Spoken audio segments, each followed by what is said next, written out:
اعوذ باللہ من الشیطان الرجیم بسم اللہ الرحمن الرحیم الحمد للہ رب العالمین والصلاة والسلام علی سید الانبیاء والمرسلین وعلی اہل بیتہ الطیبین الطاہرین وصحبہ المنتجبین۔ آخری جو ہمارا درس ہوا تھا اس میں ہم نے سورۃ البقرہ آیت نمبر 37 تک تمام کیا تھا۔ آج انشاءاللہ ہم سورۃ البقرہ کی آیت نمبر 38 سے 48 تک پہلے تلاوت کریں گے اور پھر ان آیات کی وضاحت اور ترجمہ آپ کی خدمت میں عرض کریں گے۔ صلوات پڑھیں محمد و آل محمد۔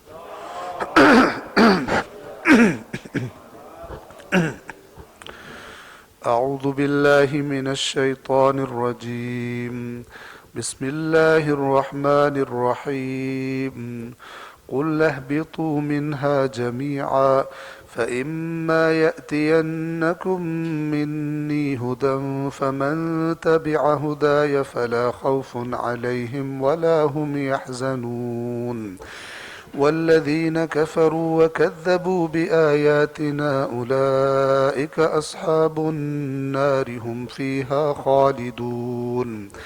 يا بني إسرائيل اذكروا نعمتي التي أنعمت عليكم وأوفوا بعهدي أوف بعهدكم وإياي فارهبون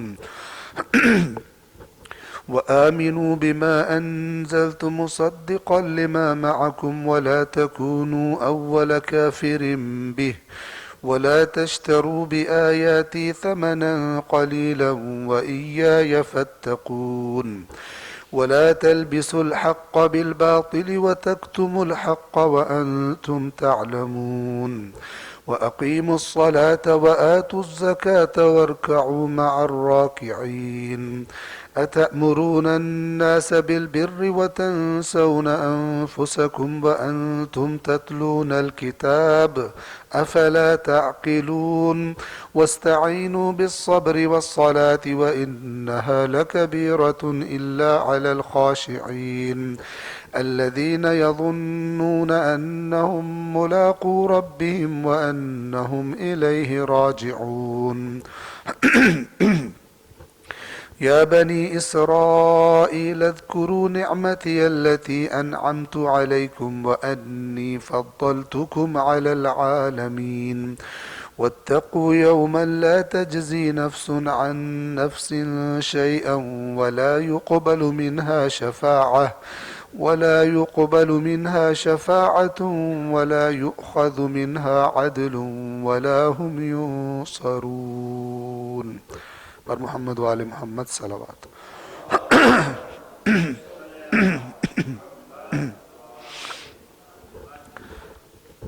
سورۃ البقرہ آیت نمبر 38۔ جیسا کہ آپ کو معلوم ہے اس سے گزشتہ آیات میں حضرت آدم اور ابلیس کا قصہ بیان ہوا، اور اس کے بعد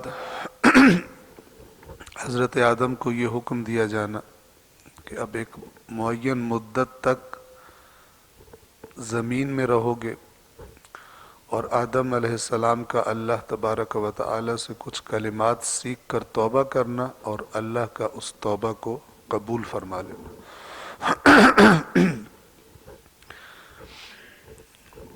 ایک نقطہ جو عرض کرنا چاہوں گا وہ یہ ہے کہ آدم کی توبہ قبول ہوئی، لیکن توبہ قبول ہونے کے باوجود واپس وہاں نہیں بھیجا گیا جہاں سے نکالا گیا تھا۔ اور یہ بھی ایک اشارہ ہے اس بات کی طرف کہ یہ وہ جنت نہیں تھی کہ جو اللہ تبارک و تعالی نے اعمال کے اور آزمائش میں کامیابی کے بعد رکھی ہے۔ تو آدم علیہ السلام کی توبہ قبول ہو گئی، اور جیسے کہ شروع میں نے عرض کیا تھا کہ آدم کو خلق ہی زمین کے لیے کیا گیا تھا۔ اللہ نے یہ فرمایا تھا انی جاعل فی الارض خلیفہ، میں زمین میں اپنا خلیفہ نائب بنانے جا رہا ہوں۔ تو ایسا نہیں تھا کہ آدم اگر یہ کام نہ کرتے مثال کے طور پر تو وہیں پہ رہتے۔ تو وہ جنت کے جو آخری منزل ہے متقین کے لیے، مومنین کے لیے، صالحین کے لیے اللہ نے تیار کی ہے، وہاں جانا فقط انسان کے اعمال کے نتیجے میں ہے، اس کے علاوہ وہاں پر نہیں جایا جا سکتا۔ متعدد مقامات پر قرآن کریم نے اس بات کی طرف اشارہ کیا ہے کہ یہ انسان کے اعمال ہوں گے جن کے نتیجے میں وہ اس جنت میں ہمیشہ ہمیشہ کے لیے رہے گا۔ آیت نمبر 38 سے ہم شروع کر رہے ہیں۔ قُلْ نَهْبِطُوا مِنْهَا جَمِيعًا، ہم نے کہا تم سب یہاں سے نیچے اتر جاؤ۔ یہاں سب سے کیا مراد ہے؟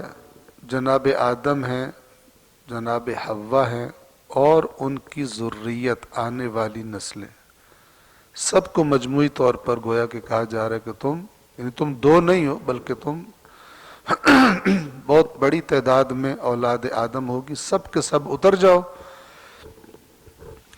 فَإِمَّا يَأْتِيَنَّكُم مِّنِّي هُدًى فَمَن تَبِعَ هُدَايَ فَلَا خَوْفٌ عَلَيْهِمْ وَلَا هُمْ يَحْزَنُونَ۔ یہ ایک چھوٹا سا جملہ ہے لیکن ساری کی ساری بات کا خلاصہ ہے کہ جب اللہ نے حضرت آدم اور حوا اور ان کی جو نسلیں آنی تھی فرمایا کہ سب کے سب اتر جاؤ۔ فَإِمَّا يَأْتِيَنَّكُم مِّنِّي هُدًى، پس اگر تمہارے پاس میری طرف سے ہدایت آئے، رہنمائی آئے، فَمَن تَبِعَ هُدَايَ، تو جو میری ہدایت کے پیچھے چلا،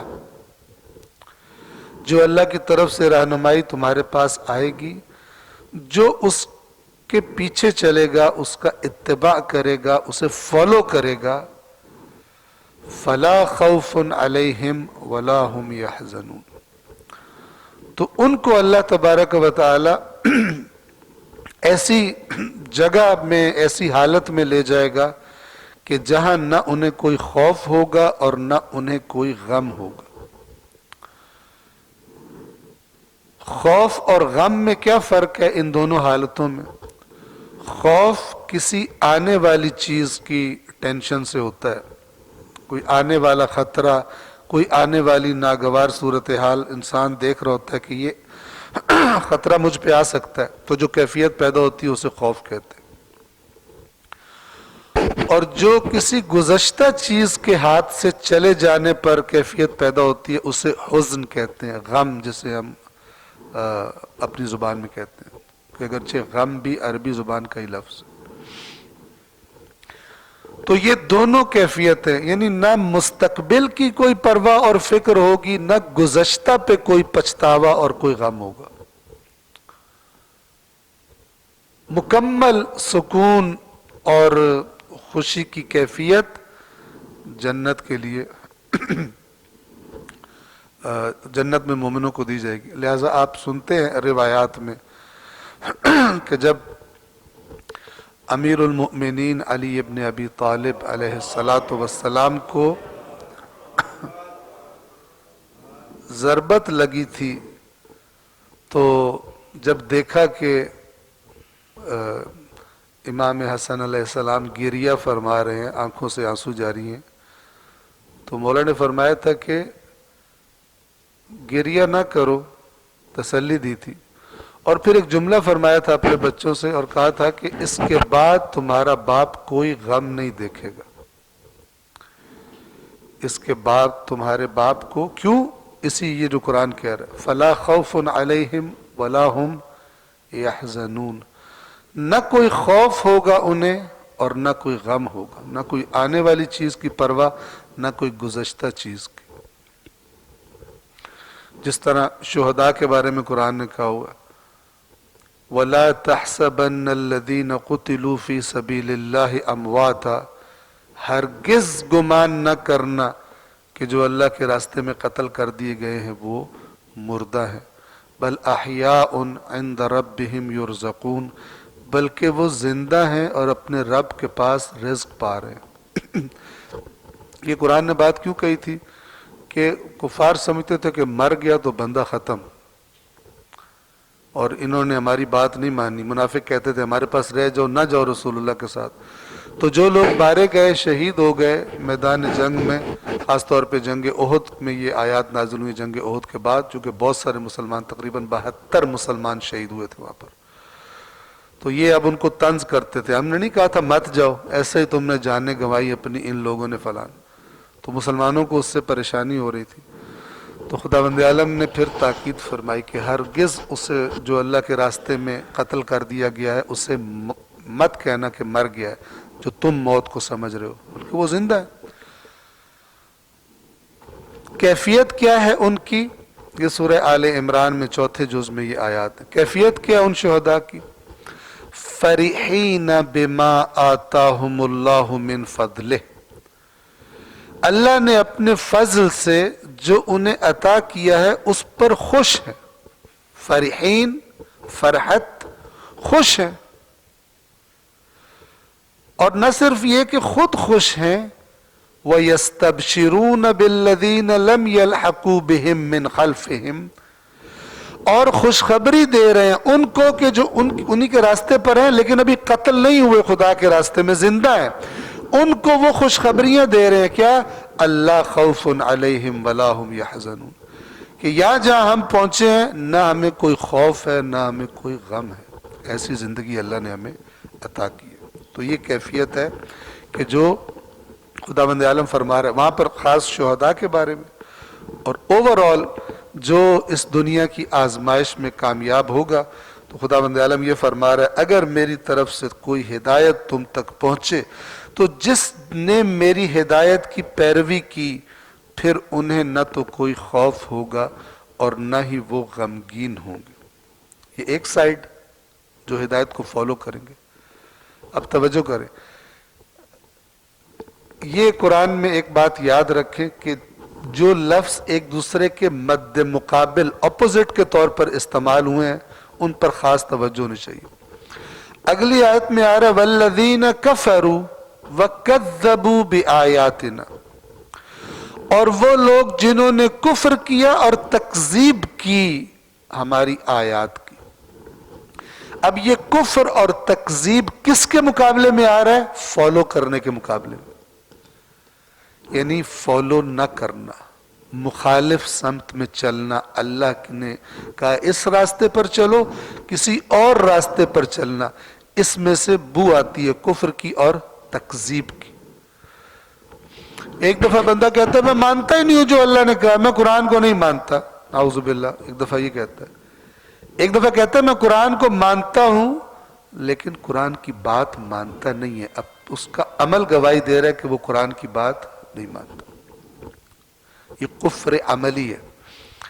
اسی طرح تکذیب، جھٹلا دینا، کوئی کہے نعوذ باللہ، کہے یہ اللہ کا رسول جو کہہ رہے اپنے آپ کو یہ جھوٹ بول رہا ہے، یہ جو قرآن کہہ رہا ہے یہ جھوٹ ہے،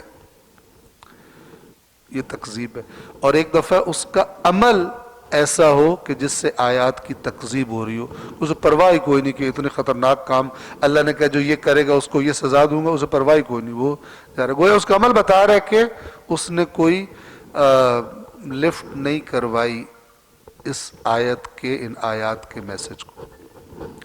بس یہاں پر کفر اور تکذیب کس کے مقابلے میں آئے ہیں؟ اتباع کے، فالو کرنے کے مقابلے میں آئے ہیں، اور قرآن میں زیادہ تر ایسا ہی ہے۔ قرآن کریم اصلاً قبول نہیں کرتا فقط زبانی ایمان لانے پر کوئی اکتفا کرے، اسے قبول نہیں کرتا۔ ویسے لوگوں نے بنا لیا، لیکن اگر آپ قرآن پڑھیں گے تو زبانی ایمان کہنا کہ میں ایمان لے آیا ہوں اور اس کے ساتھ اس کا عمل اس کی گواہی نہ دے رہا ہو، قرآن مجید اسے قبول نہیں کرتا۔ کہتا ہے یہ اس طرح نہیں چھوڑا جائے گا اگر لوگوں نے یہ سمجھ لیا کہ اس طرح ترک کیا جائے گا، ترک کر دیا جائے گا، ان کو چھوڑ دیا جائے گا۔ والذین کفروا وکذبوا بآیاتنا اولئک اصحاب النار هم فیہا خالدون، اور جو لوگ کفر، جن لوگوں نے کفر اختیار کیا اور ہماری آیات کو جھٹلا دیا، وہی اصحاب النار ہے۔ اصحاب النار یعنی صاحب کہتے ہیں ساتھی کو، اصحاب النار یعنی آگ کے ساتھی، جو آگ میں رہیں گے، ہم فیہا خالدون، ہمیشہ ہمیشہ وہاں پر رہیں گے۔ یہ آیت نمبر 39 تھی۔ آیت نمبر 40 اور اس کے بعد دوسرے قرآن مجید کے جز کے ایک حصے تک، ابتدائی حصے تک کس کا ذکر ہے؟ سارا کا سارا یہود کا، بنی اسرائیل کا، کہ جو مدینہ میں رہتے تھے۔ آپ توجہ فرمائیں، اس قوم کی داستان بہت ہی عجیب و غریب ہے، اور ان کی خصلتیں اور ان کی صفات بہت ہی غور طلب ہیں اور عبرت ناک ہیں۔ یعنی انسان مدینہ کے اور مدینہ کے اطراف جیسے خیبر، جیسے فدق اور یہ جو بستیاں تھیں یہود کی، ان کو اگر دیکھے، غور کرے ان کی زندگی پر، تو عبرت ناک ہے۔ سب سے زیادہ عبرت ناک بات، مثلا سب سے پہلی عبرت ناک بات یہ ہے کہ یہ لوگ اس سرزمین کے باسی نہیں تھے جو آج مدینہ منورہ کہلاتا ہے، یہاں پہ آبادی تھی نہیں۔ یہ یہودی لوگ بنی اسرائیل اپنے وطنوں سے ہجرت کر کے اس سرزمین کو تلاش کرتے کرتے کرتے یہاں پہ آئے تھے، اور اس سرزمین کی نشانیاں انہیں معلوم تھی، جن کو دیکھ کر انہوں نے پہچان لیا کہ یہی وہ سرزمین۔ کون سی سرزمین؟ کہ جس سرزمین پر انبیاء کا سردار، اللہ کا آخری نبی آئے گا، اور وہ اس سرزمین پر اپنی حکومت قائم کرے گا۔ یہ ان کو معلوم تھا، لہذا انہوں نے اپنے وطن سے ہجرت کی۔ اتنے مشتاق تھے، اتنے جذبے والے تھے کہ انہوں نے ہجرت کی، اور آ کر یہاں پر اس سرزمین کو جب ان کو مل گئی تو یہیں پر آباد ہو گئے۔ اوس اور خزرج جو اہل کتاب نہیں تھے، امیین جنہیں قرآن نے بھی کہا، اور یہ لوگ بھی انہیں امی کہتے تھے، جو کتاب والے نہیں ہیں ان کو یہ لوگ کیا کہتے تھے؟ امی، یعنی ان پڑھ۔ پڑھا ہوا کسے کہتے تھے؟ جو اللہ کی کتاب پڑھتا ہو۔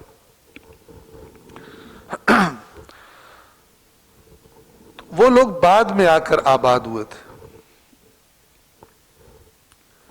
اور اگر آپ تاریخ پڑھیں، مکہ اور مدینہ کی، اس علاقے کی تاریخ پڑھیں اسلام سے پہلے کی، تو آپ کو دکھائی دے گا کہ جب بھی یہودیوں کا کوئی جھگڑا ہوتا تھا، کوئی مسئلہ انہیں درپیش ہوتا تھا، تو یہ اپنے مقابل، مد مقابل فریق کو رسول اللہ کا نام لے کے دھمکی دیتے تھے،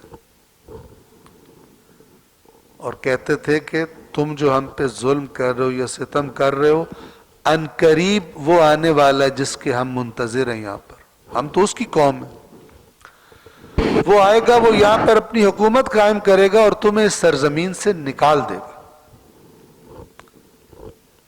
یہ جملہ بولا کرتے تھے، اور اس جملے کی طرف قرآن مجید نے خود اشارہ کیا ہے، بعد کے درسوں میں انشاءاللہ آ جائے گا، پہلے سپارے میں اس کا تذکرہ۔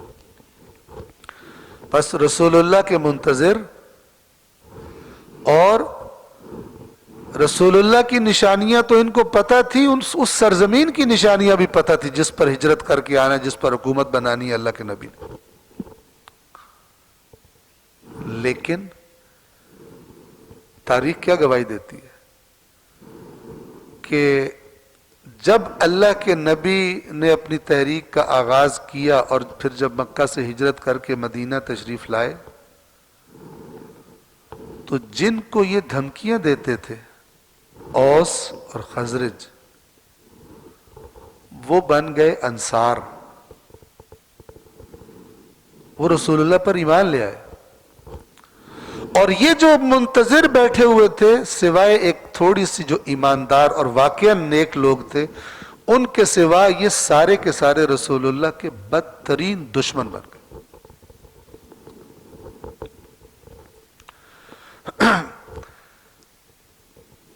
آپ جو میں نکات عرض کر رہا ہوں اس پر اچھی طرح غور کریں. بہت ساری چیزیں آپ پر واضح ہوں گی کہ یہ کیوں ہوا.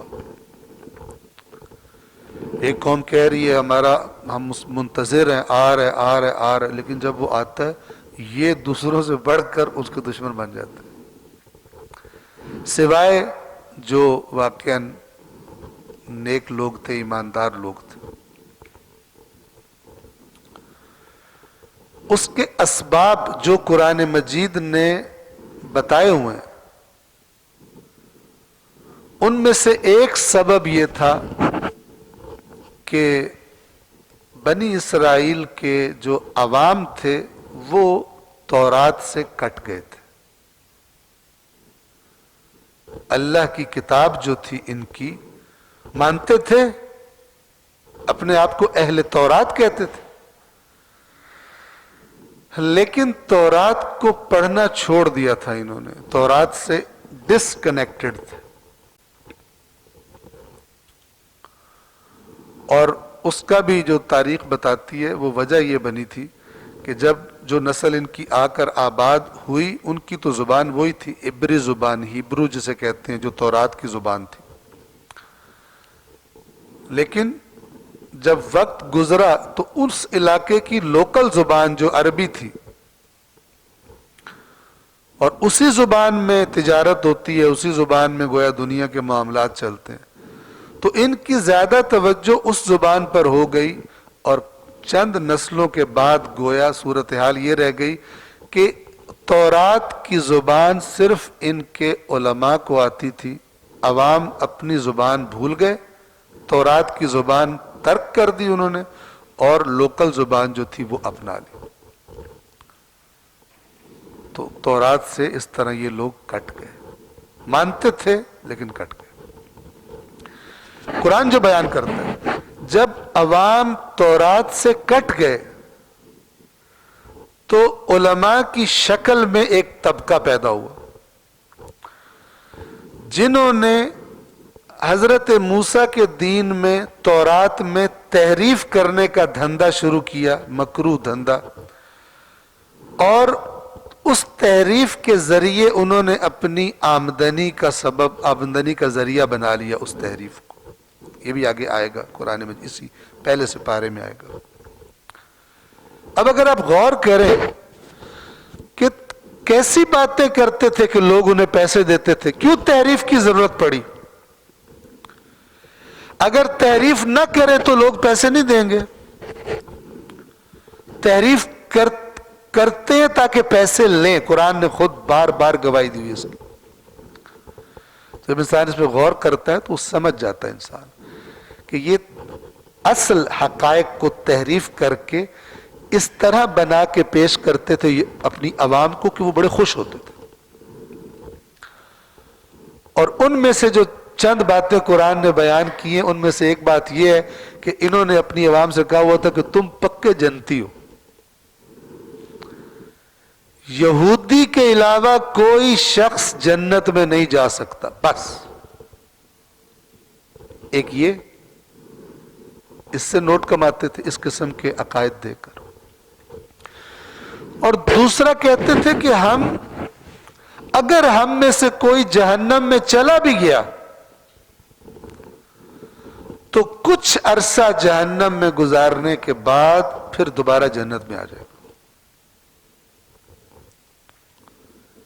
یہ ان کی ورڈنگز بھی قرآن نے بیان کی ہوئی، ان کے الفاظ بھی قرآن مجید نے اسی پہلے سے پارے میں بیان کیے ہوئے. اللہ کہتا ہے کیوں جھوٹ بولتے ہو خدا پر؟ یہ تحریف کی تھی انہوں نے. ظاہر پبلک کو ایسی باتیں، جنت کی ٹکٹیں بٹ رہی ہوں، تقسیم ہو رہی ہوں، اور اپنی روٹین بھی چینج نہ کرنی پڑتی ہو، کوئی ذمہ داری بھی نہ آتی ہو، تو یہ والا پیکج دین کا زیادہ اٹریکٹیو ہوتا ہے. لیکن وہ دین کے جس کے لیے بس مثال کے طور پہ کربلا جانا پڑ جائے، بدر میں جانا پڑ جائے، احد میں جانا پڑ جائے، وہ دین ذرا سخت دین ہے، جس کے لیے انسان کو مثلا امر بالمعروف کرنا پڑے، نہی عن المنکر کرنا پڑے، جس کے لیے انسان کو زحمت برداشت کرنی پڑے.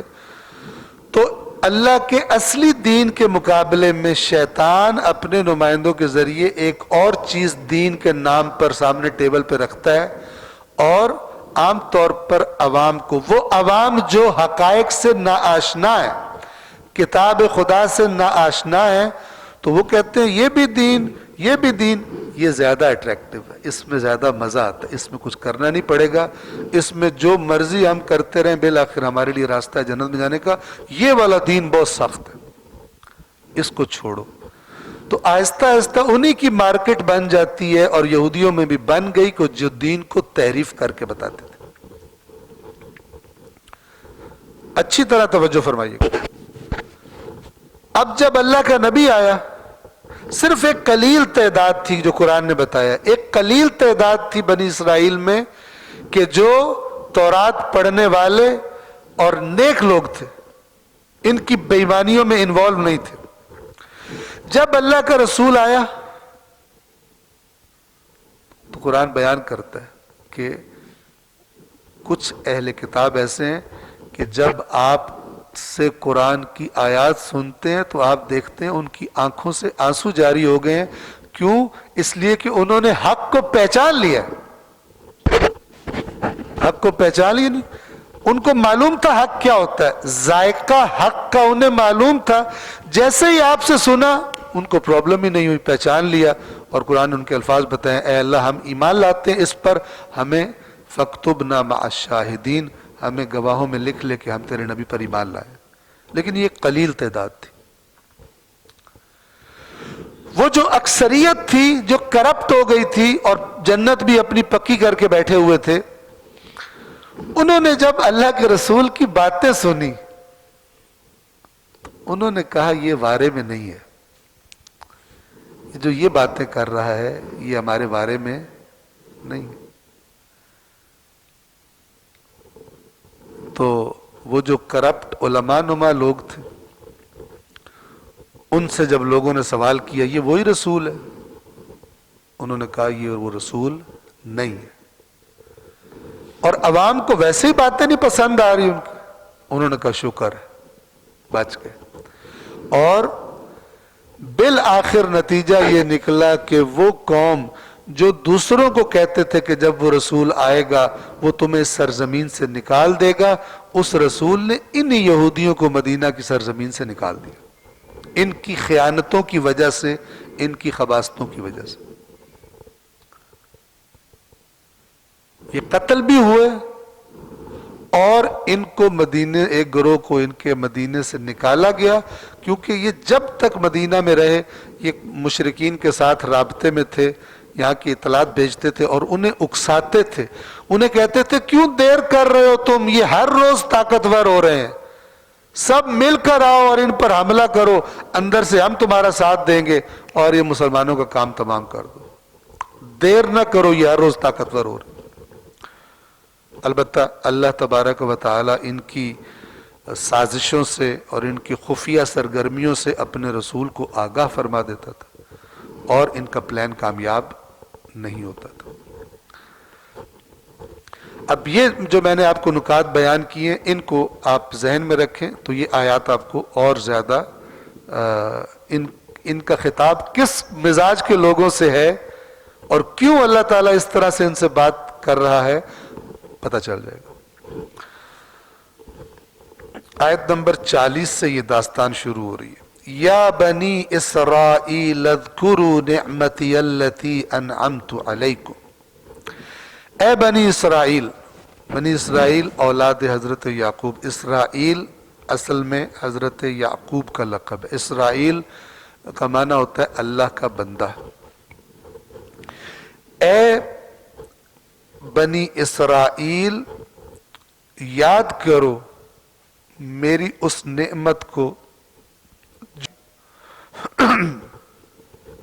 وَأَوْفُوا بِعَهْدِي، اور جو میرا عہد ہے اسے وفا کرو، اسے پورا کرو۔ کیوں آئے تھے مدینے ہجرت کر کے تمہارے بزرگ؟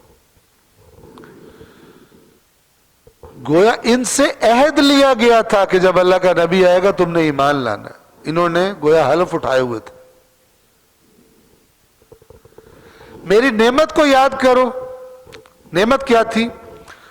تمہارے اندر ہم نے حضرت موسیٰ کو بھیجا، تمہیں ہم نے تورات دی، تمہیں ہم نے کتنے معجزات سے تمہاری جان چھڑائی فرعون سے، کیا کچھ تم پر احسانات کیے، اور تمہیں اپنے زمانے کی سب سے بہترین قوم قرار دیا تھا، جیسے کہ آگے آ جائے گا۔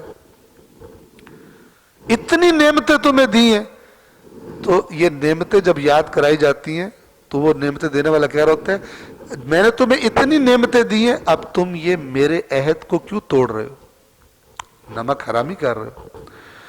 وَأَوْفُوا بِعَهْدِي، اور میرے عہد سے وفا کرو۔ اوف بعہدکم، تو پھر جو میں نے تم سے عہد کیا ہے میں بھی وفا کروں گا۔ اور وہ عہد کیا ہے؟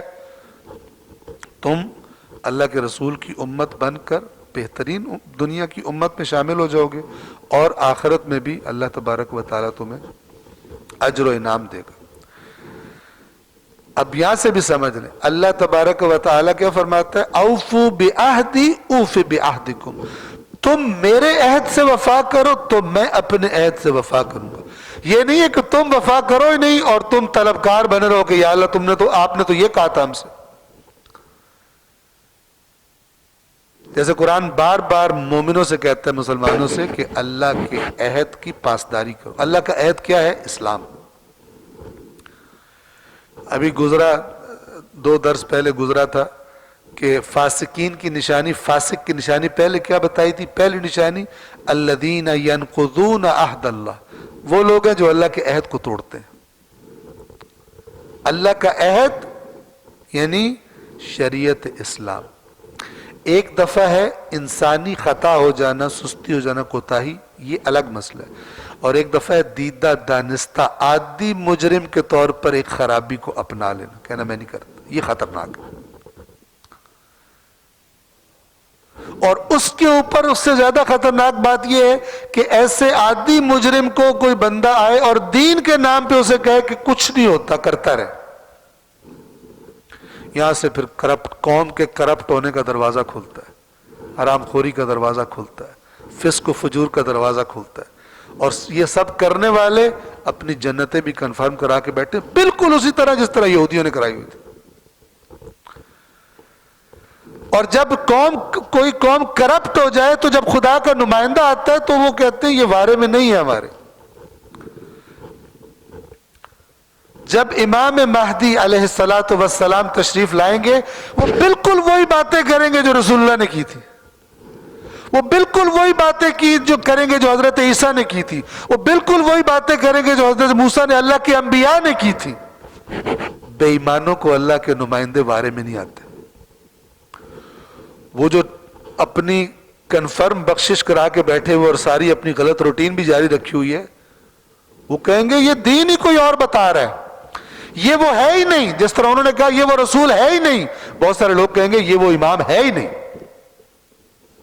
کیونکہ ہر ایک نے اپنا جو تصور بنایا ہوا ہے وہ سمجھتا ہے امام بھی آ کے وہی کریں گے جو میرے ذہن میں تصور ہے۔ جبکہ امام نے کیا کرنا ہے؟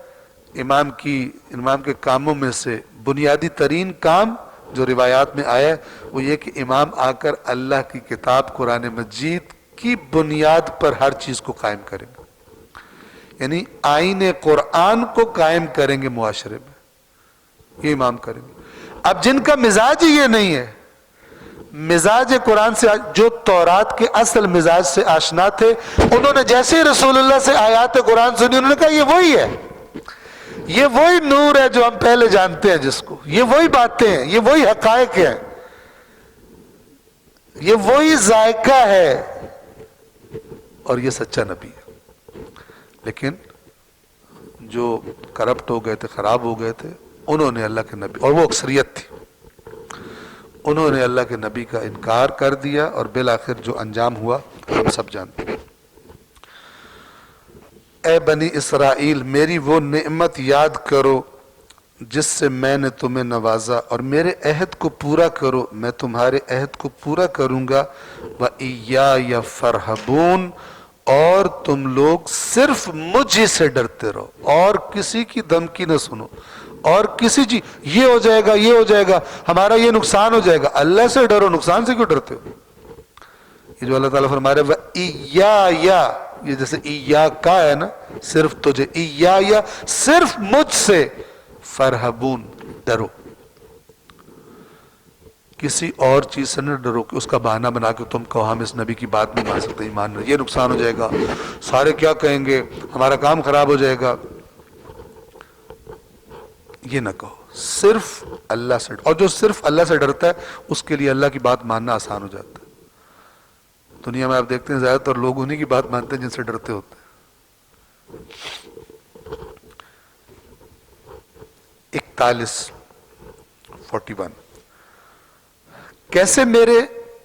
کیسے میرے عہد کی وفا کرو، جو اللہ طلب کر رہا ہے، وَآمِنُوا بِمَا أَنزَلْتُ، اور ایمان لے آؤ اس پر جو میں نے نازل کیا، یعنی قرآن، یہ عہد کی وفا ہے۔ اور وہ قرآن ہے کیا؟ مصدقا لما معکم، جو تمہارے پاس کتاب موجود ہے اس کی تصدیق کر رہا ہے۔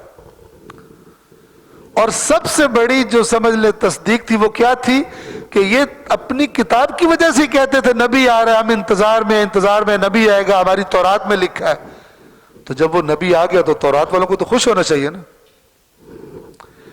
آپ کو مثال دیتا ہوں، سائنسدانوں نے کہا کہ کائنات جو ہے وہ بگ بینگ سے بنی ہے، وجود میں آئی ہے۔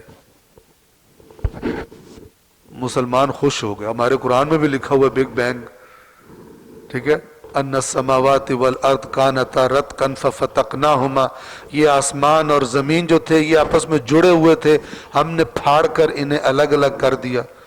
خوش ہونا شروع ہو گئے، ہماری کتاب نے 1400 سال پہلے، مسلمانوں کا آج کل کام یہی رہ گیا ہے، کوئی چیز دریافت یا ایجاد وہ لوگ کرتے ہیں، یہ صرف تعلیم جاتے ہیں، ہمارے قرآن میں یہ لکھا ہوا ہے، بیکار، ٹھیک ہے۔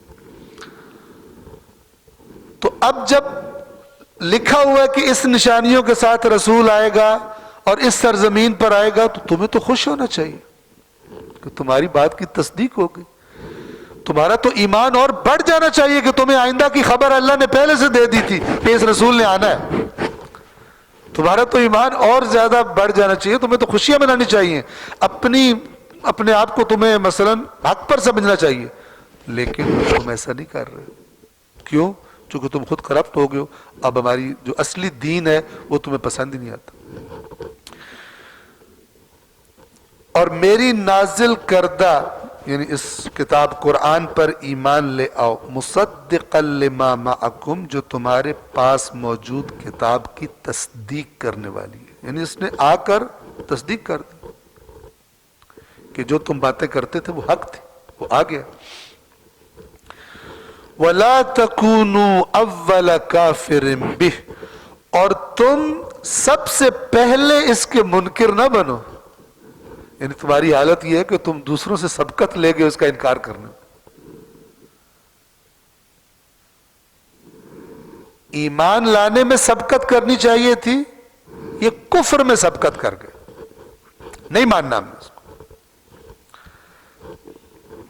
آپ غور فرمائیے کہ اللہ کے نبی کو مدینہ آنے کی دعوت کس نے دی تھی؟ یہودیوں نے نہیں دی تھی، حالانکہ وہ قوم کے جو انتظار میں ہے کہ ہم آخری نبی آنے والا ہے، اور اس کے لیے ہجرت کر کے ہمارے بزرگ آ کے یہاں پر آباد ہو گئے تھے چند نسلیں پہلے، تو ان کو تو جیسے ہی اطلاع ملے کہ مثلا مکہ میں کسی نے نبوت کا دعویٰ کیا، سب سے پہلے تو یہودی جاتے اور چیک کرتے، دیکھتے کہ یہ وہی ہے یا وہی نہیں ہے، گئے ہی نہیں۔ اور چند سالوں کے بعد جس نے دعوت دی ہے رسول اللہ کو آنے کی، مدینہ میں یثرب تھا اس وقت اس کا نام، وہ کون ہے؟ جن کو یہ لوگ دھمکیاں دیتے تھے کہ جب وہ آئے گا تو تمہیں نکال دے گا، وہ رسول اللہ کو ویلکم کرنے والے بن گئے صلی اللہ علیہ وآلہ وسلم۔ صلوات پڑھیے محمد وآلہ محمد۔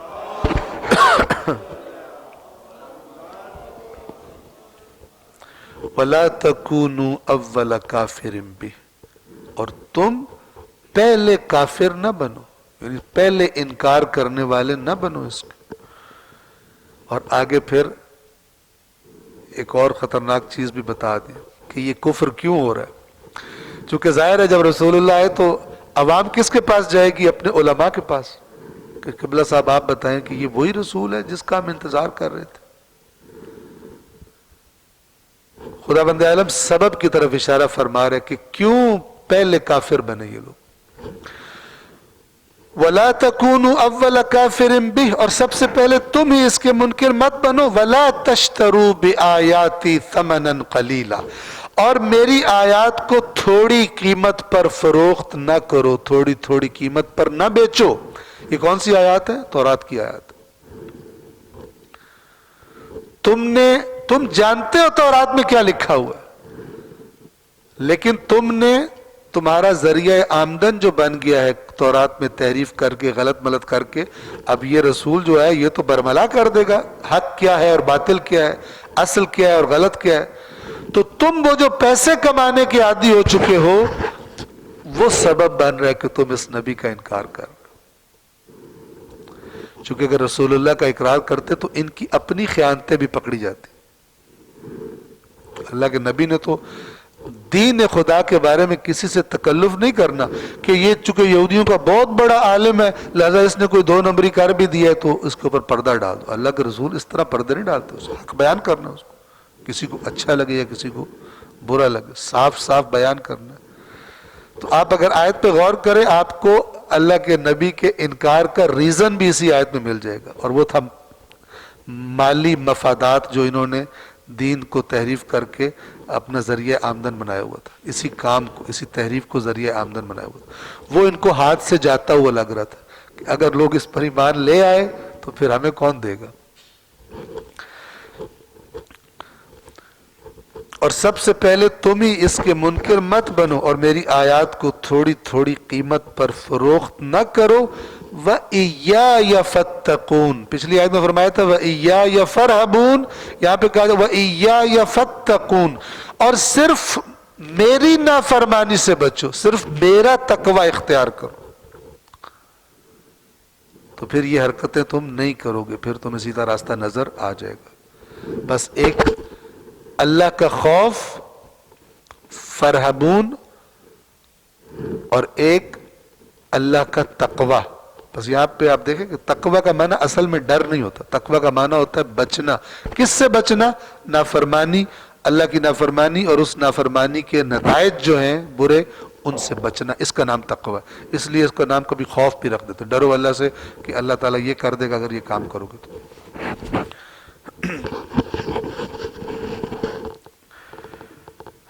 آیت نمبر 42 اب یہ اللہ جن کاموں سے منع کر رہا ہے اسی سے ہمیں اندازہ ہوتا ہے کہ یہ لوگ کر رہے کیا تھے، تبھی تو اللہ ان کو منع کر رہا ہے۔ وَلَا تَلْبِسُوا الْحَقَّ بِالْبَاطِلِ، اور حق کو باطل کے ساتھ خلط نہ کرو، مکس نہ کرو حق اور باطل کو۔ کرتے کس لیے ہو؟ تاکہ حق چھپ جائے،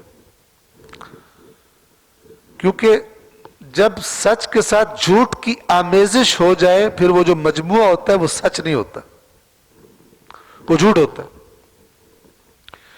آج بھی جو یہ میڈیا وار ہوتی ہے اور یہ جو اخباری ایجنسیاں ہوتی ہیں جو خاص اپنے مفادات کو فالو کرتے ہیں، خاص چیز عوام کے ذہن میں اپنے ایجنڈے کے تحت ڈالنی ہوتی ہے، یہ سارا جھوٹ نہیں بولتے، یہ سچ کا سہارا لیتے ہیں۔ ایک ایسا حادثہ کہ جو عوام کو پتا ہے کہ یہ حادثہ ہوا ہے، ہوا کیوں ہے اس کا ریزن بتاتے ہوئے چیٹ کر جاتے ہیں تاکہ عوام کے ذہنوں میں وہ ریزن ڈالیں جو یہ ڈالنا چاہتے ہیں۔ مثال کے طور پر ایک حکومت کا اخبار ہے، مثال کے طور پر، اور ایک اپوزیشن کا اخبار ہے۔ ایک ہی خبر کو اگر آپ دونوں طرف سے دیکھیں گے تو اگر کوئی حکومت کی اچیومنٹ ہے تو اس خبر میں ایسے لگے گا کہ کیڑے ہی کیڑے ہیں اپوزیشن والے اخبار کی خبر میں، کہ تو خوش ہونے کی بات ہی کوئی نہیں. یا کہیں گے یہ تو ہم نے بنیاد ہم نے رکھی تھی اور تم ہمیں خوش ہو رہے ہو. حادثے کا تو اس چیز کا تو انکار نہیں کر سکتے جو سامنے آ گئی ہے. ٹھیک ہے،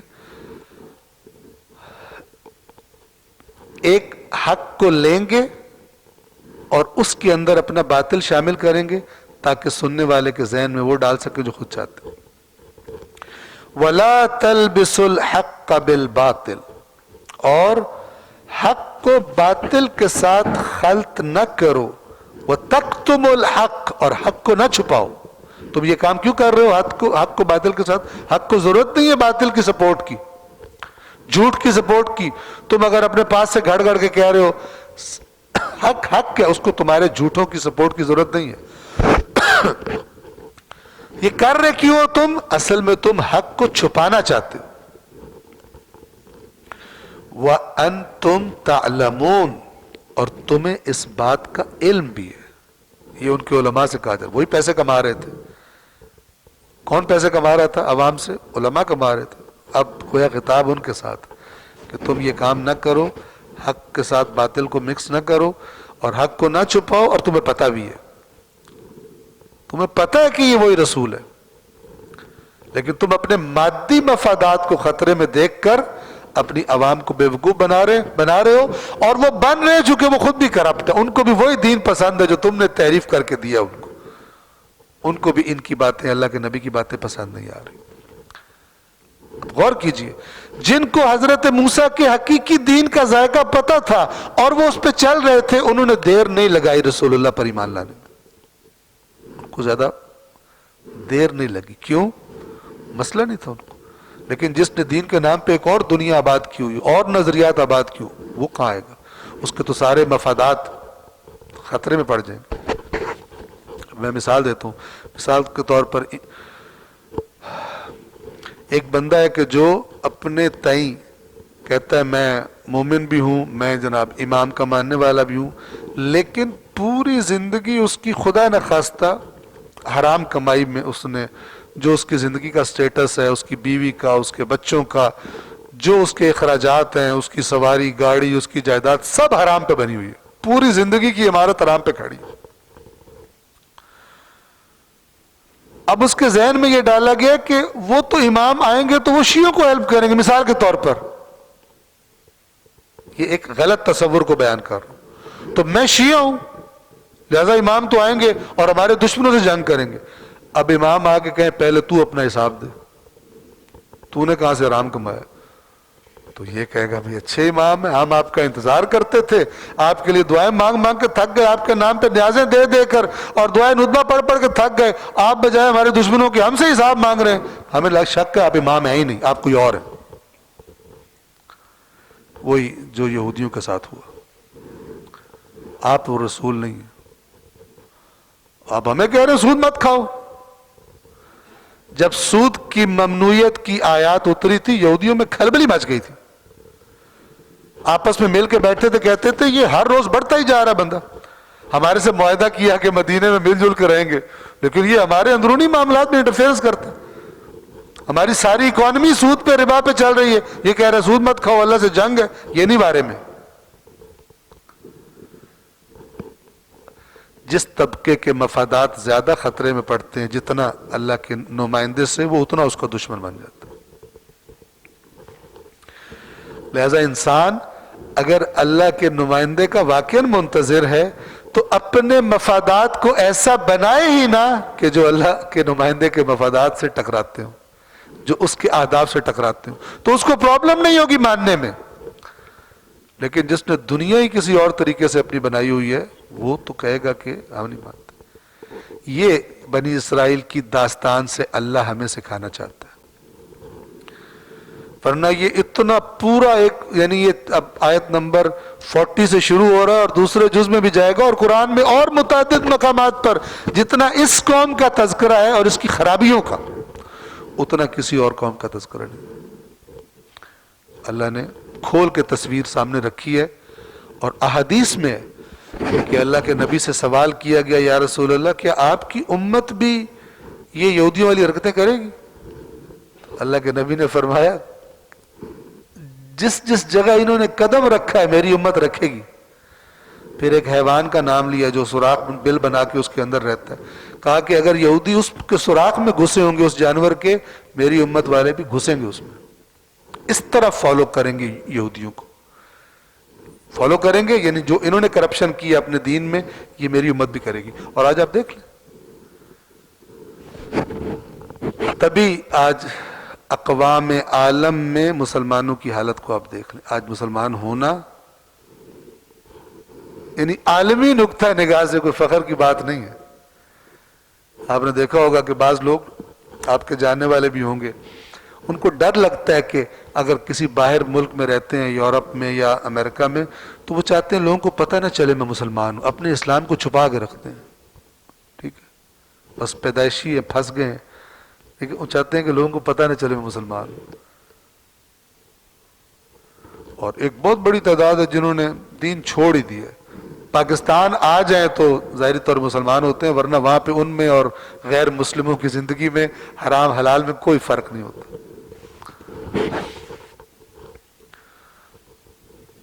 وَلَا تَلْبِسُوا الْحَقَّ بِالْبَاطِلِ وَتَكْتُمُوا الْحَقَّ وَأَنْتُمْ تَعْلَمُونَ, اور حق کو باطل کے ساتھ نہ ملاؤ اور باطل کو حق کو نہ چھپاؤ اور تم جانتے بھی ہو.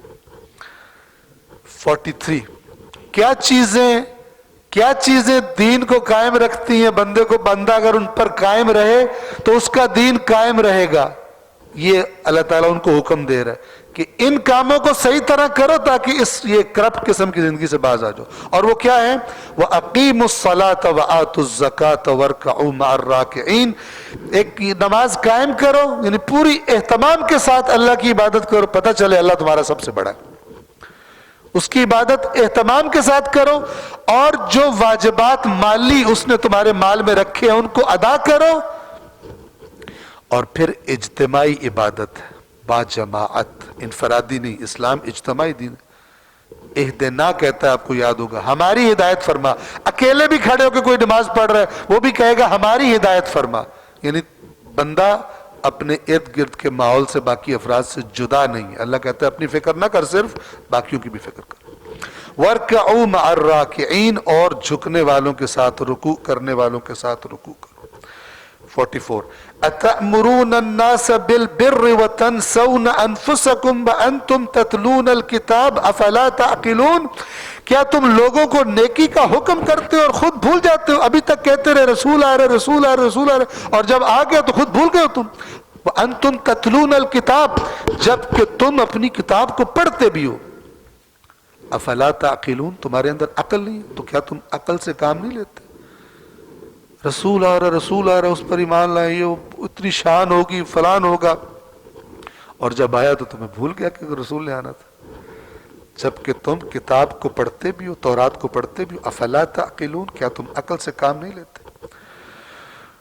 وَاسْتَعِينُوا بِالصَّبْرِ وَالصَّلَاةِ, اور عون طلب کرو, مدد طلب کرو صبر کے ذریعے اور نماز کے ذریعے. صبر, حوصلہ بڑھ جاتا ہے انسان کا مصیبتیں برداشت کرنے میں. اللہ کا راستہ ہے, اس میں تلخیاں بھی آتی ہیں, آزمائشیں ہوتی ہیں, صبر چاہیے ہوتا ہے کہ انسان میدان نہ چھوڑے. حرام کی کثرت ہے, حلال تھوڑا ہے. صبر ہوتا ہے جو انسان کو کنٹرول میں رکھتا ہے, حرام کی طرف نہیں جانے دیتا. صبر یعنی استقامت, اپنی جگہ پر کھڑے رہنا, جم جانا, نہ خوشی میں حد کراس کرنا, نہ غم کی حالت میں اور مصیبت کی حالت میں لائن کراس کرنا. جس میں صبر زیادہ ہے وہ زیادہ اپنی جگہ پر کھڑا رہتا ہے, اس کو چیزیں آ کر خوشیاں یا غم ہلا نہیں سکتی اس مقام سے جس مقام پہ اللہ اس کو دیکھنا چاہتا ہے. اور نماز سے مدد, میں اشارہ کر دوں, جیسے سورہ مزمل میں اللہ تبارک و تعالیٰ نے اپنے نبی سے فرمایا کہ ہم آپ پر ایک بھاری کول نازل کرنے والے ہیں, لہذا آپ رات کو اٹھیں, رات کو عبادت کریں, تاکہ آپ کی جو وہ طاقت ہے اس ذمہ داری کو اٹھانے کی وہ بڑھ جائے. یہ نماز ہیلپ کرتی ہے. نماز یعنی اللہ سے تعلق جتنا گہرا ہوگا اتنا انسان باقی تمام چیزوں کے مقابلے میں اپنے آپ کو سٹرونگ فیل کرے گا. اور اگر اللہ سے تعلق ہلکا ہے تو چھوٹی چھوٹی مصیبتیں بھی انسان کو بہت بڑی بڑی لگتی ہیں. بس صبر اور نماز، ان کے ذریعے سے گویا کہ خداوند عالم سے تم ہیلپ لو، یعنی اپنے آپ کو مضبوط کرو. پھر فرماتا ہے وَإِنَّهَا لَكَبِيرَةٌ إِلَّا عَلَى الْخَاشِعِينَ، اور بے شک نماز بھاری ہے، بہت بڑی ہے، بھاری چیز ہے.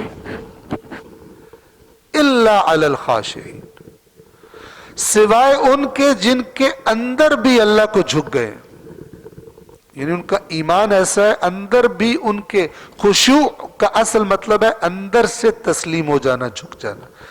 جو اندر سے خدا کو جھک چکے ہیں، خدا کے نافرمان نہیں ہیں، خدا کے سامنے تسلیم ہو چکے ہیں، ان کے لیے نماز بھاری نہیں ہے. بس یہ ایک ٹیسٹ ہے.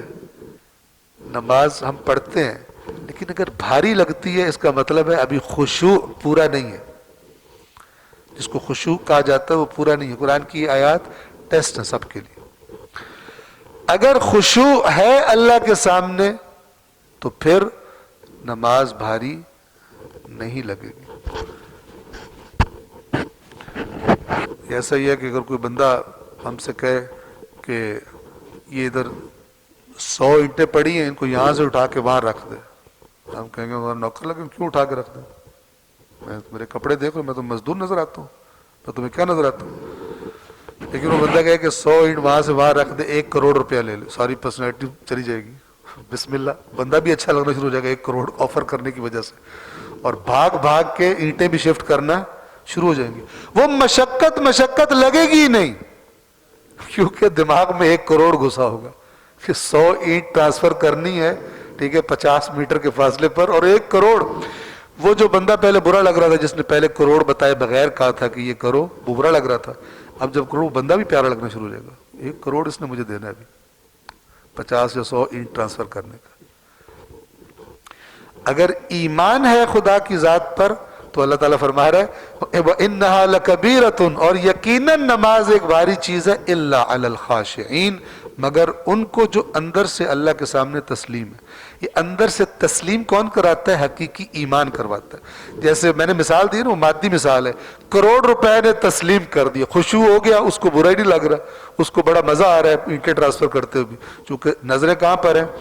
1 کروڑ پر. کون ہے خاشعین؟ الذین یظنون انہم ملاقو ربہم وانہم الیہ راجعون، جنہیں اس بات کا خیال رہتا ہے، گمان رہتا ہے کہ انہوں نے اپنے رب سے ملاقات کرنی ہے، ان کو بھاری نہیں لگتی، اور یہ کہ انہوں نے اس کی طرف لوٹ کر جانا ہے. جن کا اس پر ایمان ہے تو ان کے لیے نماز بھاری نہیں. خاشعین کی صفت بتائی، کیوں جھکے ہوئے اللہ کے آگے؟ ان کو پتہ ہے کہ الٹیمیٹلی فائنلی اسی کے دربار میں جا کے پیش ہونا. اور وہاں پہ کامیاب کون ہے؟ جو اس کے سامنے جھکے ہوئے. یا وہ جو میں نے مثال دی اس کے لفظوں میں کہوں، مثال صرف ذہن قریب کرنے کے لیے ہوتی ہے. انہیں پتہ ہے کہ کروڑ اسی کو ملے گا جو اینٹیں ٹرانسفر کرے گا، لیکن کروڑ ہے اتنا اٹریکٹیو کہ وہ اینٹیں ٹرانسفر کرنا اس کو مسئلہ نہیں لگتا. وقت تقریباً تمام ہے، 2 منٹ ہیں. یہ 2 آیات آپ کی خدمت میں عرض کر دوں.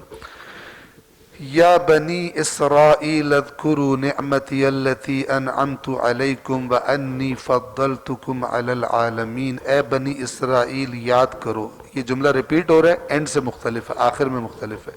اے بنی اسرائیل میری اس نعمت کو یاد کرو جس سے میں نے تمہیں نوازا تھا. وانی فضلتکم علی العالمین، اور میں نے تمہیں عالمین پر فضیلت بخشی تھی. یہ عالمین پر فضیلت یعنی اس زمانے میں، جس زمانے میں خداوند عالم نے نبی ان کو دیا، تورات ان کو دی، لیکن قرآن نے خود بعد میں بتایا ہوا کہ ان پر ذلت دے ماری گئی، نہ کہ قیامت تک ان کی فضیلت ہے، جیسے بعض لوگ انحراف پیدا کرنے کی کوشش کرتے ہیں. وَأَنِّي فَضَّلْتُكُمْ عَلَى الْعَالَمِينَ، اور تمہیں عالمین پر فضیلت دی. وَاتَّقُوا يَوْمًا، آج کے لیے آخری آیت نمبر 48. وَاتَّقُوا يَوْمًا، اور اس دن سے بچو. اس دن سے بچو یعنی اس دن کے عذاب سے بچو جس دن اب یہ جتنی چیزیں اللہ کہہ رہا ہے یہ ہوگا یہ ہوگا یہ ہوگا یہ نہیں ہوگا یہ نہیں ہوگا، اس کا مطلب ہے کہ یہودیوں نے یہ عقائد بنائے ہوئے تھے کہ اس طرح بچ جائیں گے. توجہ کیجیے، ان کا اگر ان کا پرابلم ہی نہ ہو، اللہ نے ایویں ان سے کہنا کہ یہ مت کرو یہ مت کرو، یہ نہیں ہوگا یہ نہیں ہوگا قیامت کے دن. یعنی یہ عقائد یہ فکر ان کے اندر موجود تھی، تو اللہ تعالیٰ کہہ رہا ہے کہ یہ فکر نکال دو ذہنوں سے. اور اس لیے بھی انہیں قرآن اچھا نہیں لگ رہا تھا، رسول اللہ اچھے نہیں لگ رہے تھے کہ ان کی پکی کنفرم ٹکٹیں جنت کی کینسل ہو رہی تھی قرآن کی آیات سے اور رسول اللہ کی باتوں سے. کیسے اچھا لگے؟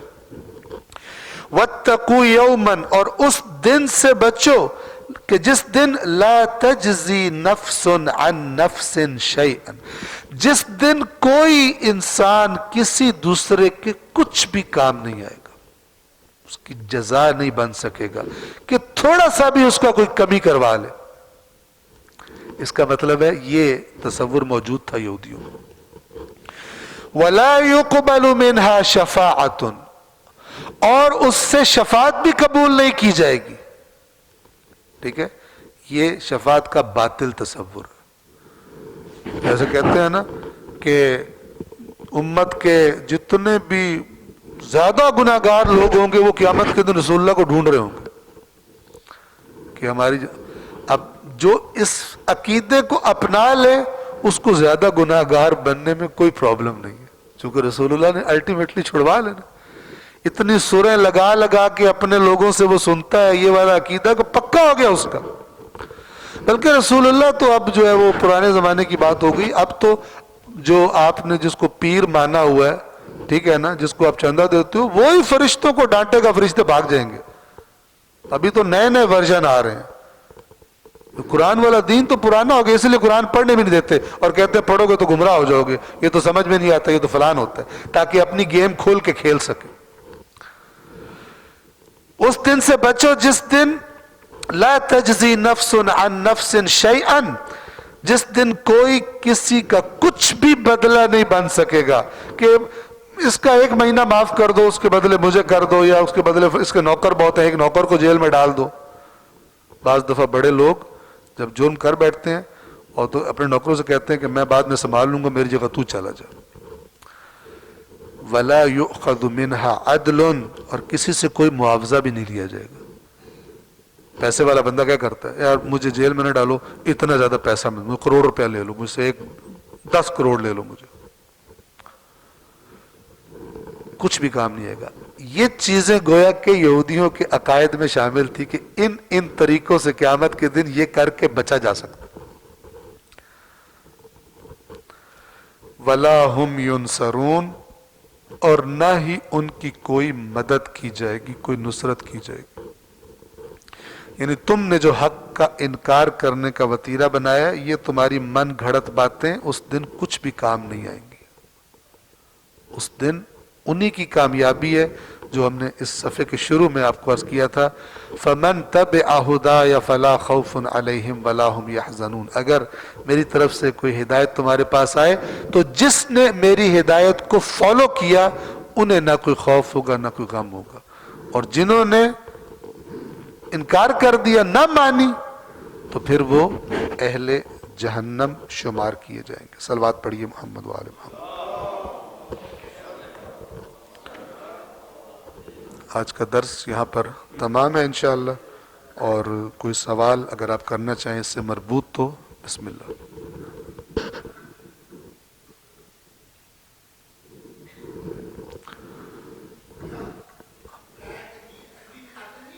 جی نہیں عربی میں نازل نہیں ہوئی تھی، اپنی اپنی زبانوں میں نازل ہوئی تھی. عربی اس علاقے میں تھی نا، لیکن اس علاقے میں نازل نہیں ہوئی تھی. عربی پرانی زبان ہے، عربی قدیم زبان ہے، لیکن تورات اور انجیل کی زبان یہ نہیں ہے.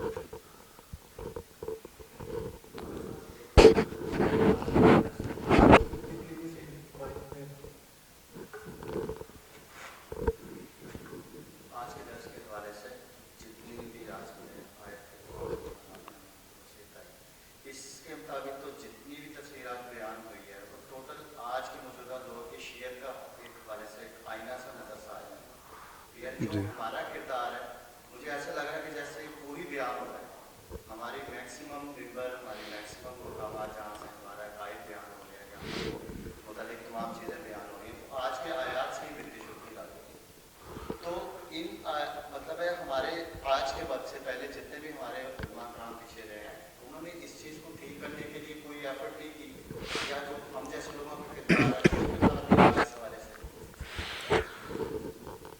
بسم اللہ الرحمن الرحیم. دیکھیں, ایفرٹ کرنے والوں نے ہر زمان میں ایفرٹس کی ہیں, زحمات اٹھائی ہیں, حق بات کی ہے, لوگوں سے برا بھلا خود کو کہلوایا ہے. اور ایک طبقہ ایسا بھی رہا ہے کہ جو ایسی باتیں کرتے ہیں جس سے ان کو ویلکم کیا جائے, ٹھیک ہے, جس سے ان کے جو سٹیکس ہیں نا وہ ہائی رہتے ہیں. باقی جو آپ نے یہ کہا کہ یہ تو ایسا لگ رہا ہے کہ آپ نے موجودہ مثلا تشیع کی آئینہ داری کی ہے, ٹھیک ہے, تو یہ تشیع نہیں ہے, یہ سب کے لیے. توجہ فرما رہے ہیں, اس وقت صرف یہودی نہیں تھے, صرف ایک مسلک نہیں تھا, ایک دن عیسائی مسیحی بھی تھے, ٹھیک ہے, وہ بھی اس کا شکار ہوئے.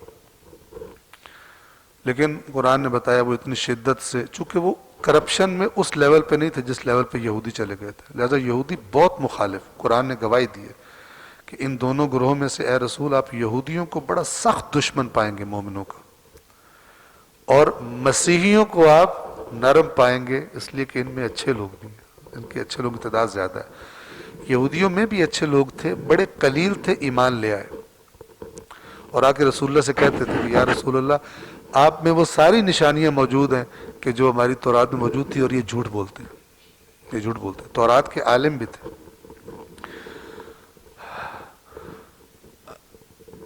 اس سے بچنے کا طریقہ کیا ہے, صحیح ٹریک پہ چلنے کا طریقہ کیا ہے, جو میں نے عرض کیا وہ طریقہ وہی ہے جو رسول اللہ صلی اللہ علیہ وآلہ وسلم نے بتایا, جو اہل بیت نے بتایا.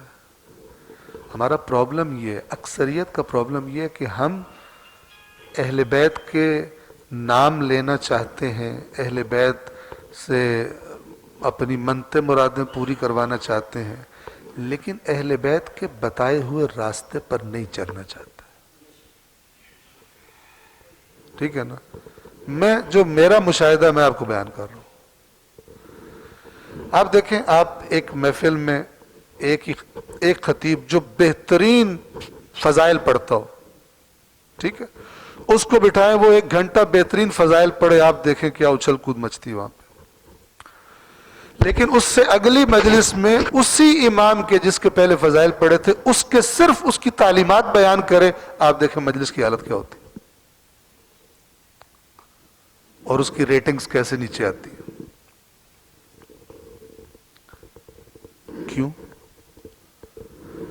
اگر ان کے فضائل اچھے لگتے ہیں تو ان کی تعلیمات اچھی کیوں نہیں لگتی؟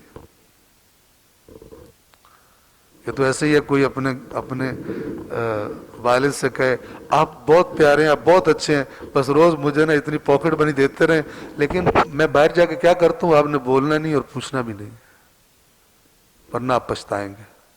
آپ نے پوچھنا بھی نہیں میں باہر جا کے کیا کرتا ہوں, صرف پاکٹ منی روز دیتے رہیں, یعنی منتیں مرادیں میری پوری ہوتی رہیں, اور اگر مجھے پولیس پکڑ لے تو آپ نے چھڑوانا ہے آ کے, چونکہ آپ بااثر ہیں, ٹھیک ہے, روز قیامت. یہ تحریف شدہ تصور ہے. ائمہ نے جو فارمولہ دیا ہے وہ یہ, اس میں چاہے رسول اللہ چاہے ائمہ اہل بیت سب نے جو فارمولہ دین سیکھنے کا دیا اس میں پہلا نمبر قرآن کا ہے, فرسٹ سٹیپ قرآن کا ہے.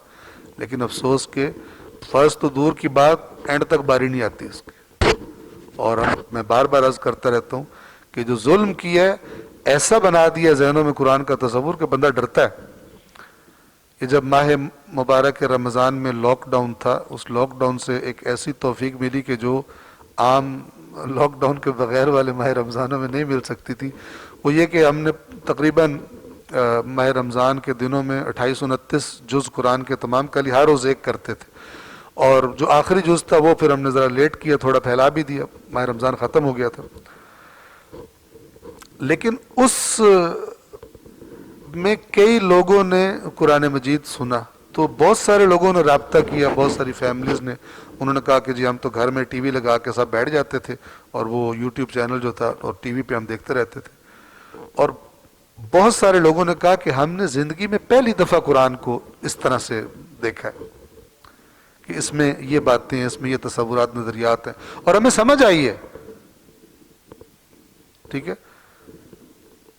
تو ایک خاتون تھی غالباً امریکہ سے, انہوں نے مجھے میسج کیا بڑا لمبا چوڑا, اور اس میں انہوں نے لکھا کہ میں نے پہلی دفعہ قرآن ختم کیا ہے ٹرانسلیشن کے ساتھ.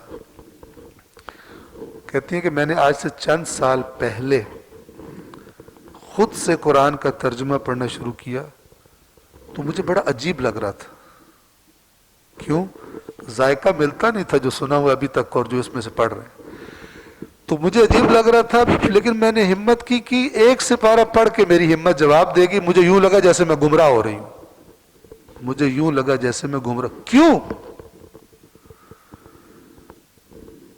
اللہ تعالیٰ گمراہ کرتا ہے یا ہم نے ذہنوں میں وہ کچھ گھڑ لیا کہ جو اس کے ساتھ میچ نہیں کرتا, جبکہ ہمارے ائمہ کہہ گئے جو اس کے ساتھ میچ نہ کرو وہ ہماری باتیں نہیں ہیں. جو قرآن کے ساتھ میچ نہ کرے ہماری باتیں نہیں ہوں گی. اللہ کے نبی نے فرمایا یہ قرآن سے جدا نہیں ہوں گے. پھر یہ کیوں ہے؟ اللہ سے بڑا سمجھدار بھی کوئی, اس نے بھی ایک پوری اس قوم کی داستان اور اس روش کی داستان قرآن مجید میں کھول کے بیان کر دی. آپ پڑھیں پہلا جز, آپ لسٹ بنائیں یہودیوں کی خرابیوں کی, آپ کسی ایک مسلک کی بات نہ کریں, انشاءاللہ آپ ساری امت مبتلا نظر آئے گی اس میں. قرآن مجید میں آپ کو ایک کلپ سنواتا ہوں, ذرا توجہ سے سنیے. ایک صلوات پڑھیں محمد و آل محمد پر.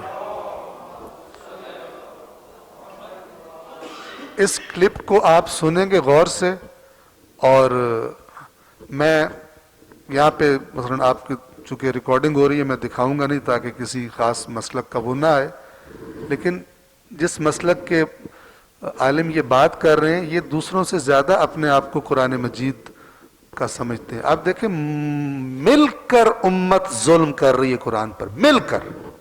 پہلے اہل بیت پہ کیا, اب قرآن پہ کر رہے ہیں. آپ الفاظ سنیں, بعد میں وضاحت بھی کر دوں گا. ایک لفظ کا معنی سن لیں, یہ استعمال کریں گے آیات بینات. آیات بینات وہ ہوتی ہے جو بالکل واضح ہوتی ہیں اپنے مطلب میں, متشابہ نہیں ہوتی, بالکل کلیئر ہوتا ہے کہ وہ کیا کہا جا رہا ہے اس آیت میں.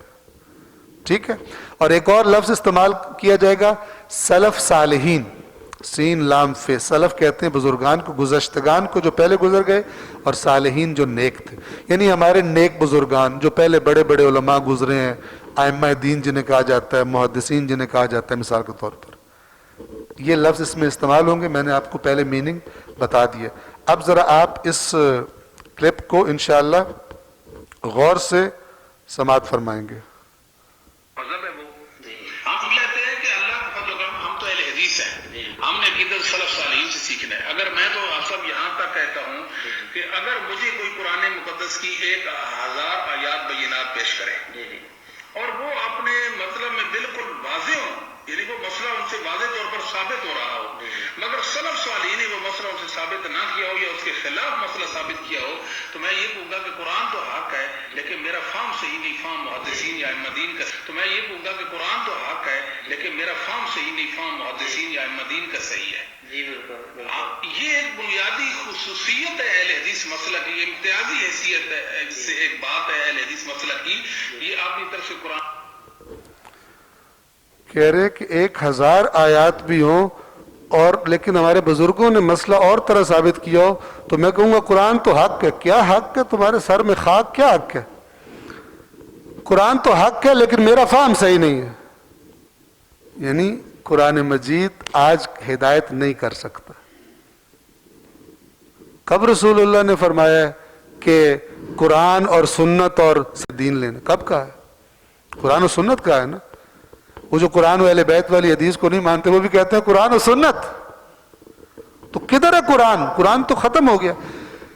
آپ سارے مسالک کا جا کے سروے کر لیں, 19-20 کے فرق کے ساتھ ہمارے سمیت سبھی اس کا شکار ہے. تبھی تو پڑھتا کوئی نہیں. اگر نہ ہوتے، بڑوں نے بتایا ہوتا تو آپ پڑھے ہوتے، قرآن سارے پڑھے ہوتے، سب سے زیادہ قرآن پڑھ رہے ہوتے. کیوں نہیں پڑھ سکتے؟ ایک سپارے کے بعد لگے گا مجھے یوں لگ رہا تھا میں گمراہ ہونے لگی ہوں تو میں نے چھوڑ دیا اس کو. پھر کیا عوام کے ذہن میں دھونس ڈالی جاتی ہے، ایک آیت کے 70 میننگ ہوتے، تمہیں کیا پتا. چلو جی، اللہ تعالیٰ نے ایسی کنفیوژن سے بھری ہوئی کتاب اتاری تھی کہ بندہ پڑھے اس کو پتہ چلے، ایک مجھے پتہ چلے باقی 69 کون سے میننگ ہے. چھوڑو اس کو. پڑھے گا کوئی اس کو؟ کوئی نہیں پڑھے گا. کون پڑھے گا اس کو جس کو پتہ ہی نہیں ہے؟ 70 آپشنز ہیں میننگ کی، 70 آپشنز. 2 بھی ہو تو بندہ پزل ہو جاتا ہے. یہ 70 آپشنز ہیں. اس کتاب کو کون پڑھے گا؟ یہ ڈالا عوام کے ذہن میں. مت پڑھنا قرآن. اللہ کا رسول کہہ رہے ہیں میں قرآن دے کے جا رہا ہوں. اہل بیت کہہ رہے ہیں، آپ اصول کافی کا مقدمہ دیکھیں، من لم یأخذ امرنا من القرآن لم یتنک بالفتن. جس شخص نے ہمارے امر کو قرآن سے نہ لیا وہ فتنوں سے نہیں بچے گا. نہیں بچیں گے. وہ سچے ہیں. ان کے مقابلے میں جتنی بھی باتیں گھڑ لی جائیں وہ جھوٹی ہیں. لیکن ہم کہتے ہیں کہ ان سے بات نہیں سننی کہ کیسے دین کو سیکھے، صرف ان کو واہ واہ کرنی. بس وہی کہ آپ پاکٹ منی دیں اور اپنا احترام کروائیں. بولنا نہیں، ہماری زندگی میں انٹرفیئر نہیں کرنا. آپ 14 سال پہلے کے امام تھے، آپ کو پتہ نہیں آج کا دور کیسا ہے، آج گزارا نہیں ہوتا ہمارا.